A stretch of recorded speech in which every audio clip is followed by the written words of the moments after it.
তমলুকের শহীদ মাতঙ্গিনী পঞ্চায়েত সমিতির সভাপতির বিরুদ্ধে অবৈধ নির্মাণের অভিযোগ, টাকা নিয়ে পিএইচই দপ্তরে নিয়োগ। এই পঞ্চায়েত বিজেপির দখলে। সভাপতির বিরুদ্ধে অভিযোগ পঞ্চায়েত সমিতির জনস্বাস্থ্য পরিবেশের স্থায়ী সমিতির কর্মাধ্যক্ষের।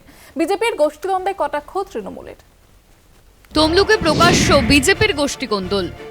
বিজেপি পরিচালিত পঞ্চায়েতে অবৈধ নিয়োগ, টাকা নিয়ে পিএইচই দপ্তরে নিয়োগের অভিযোগ। গোষ্ঠীদ্বন্দ্ব ইস্যুতে বিজেপিকে কটাক্ষ তৃণমূলের। কাঠগড়ায় তমলুকের শহীদ মাতঙ্গিনী পঞ্চায়েত সমিতির সভাপতি সঙ্গীতা আদক মাইতি। সভাপতির বিরুদ্ধে অভিযোগ তুললেন পঞ্চায়েত সমিতির জনস্বাস্থ্য ও পরিবেশ স্থায়ী সমিতির কর্মাধ্যক্ষ নিরুপমা সামন্ত। জেলা সভাধিপতির কাছে অভিযোগ দায়ের করেন তিনি। গত এক বছরে পিএইচই তৈরি করা জল মিশন প্রকল্পে যে সমস্ত অপারেটর নিয়োগ হয়েছে তা বেআইনি বলে দাবি তাঁর। 3 লক্ষ টাকার বিনিময়ে অবৈধ নিয়োগ। যারা নিয়োগ হয়েছেন সেখানে আমি অনেক রকম দুর্নীতি দেখছি, যে যাদের পাওয়ার যোগ্য অ্যাকচুয়ালি তারা পায় না।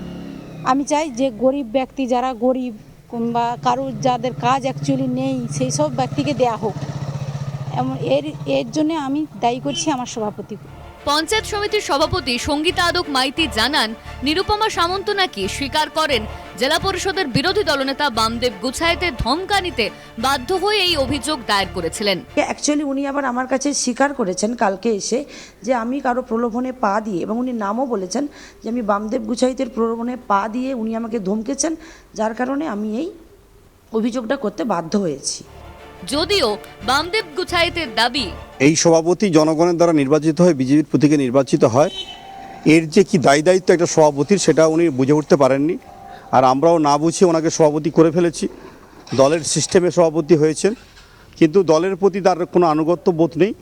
এই ঘটনায় বিজেপির গোষ্ঠীদ্বন্দ্ব প্রকাশ্যে, কটাক্ষ তৃণমূলের। পিএইচই নিয়োগের ক্ষেত্রে যে অর্থনৈতিক দুর্নীতি বা বেনিয়মের অভিযোগ যারা আনছেন, সেই অভিযোগ সম্পূর্ণভাবে ভিত্তিহীন।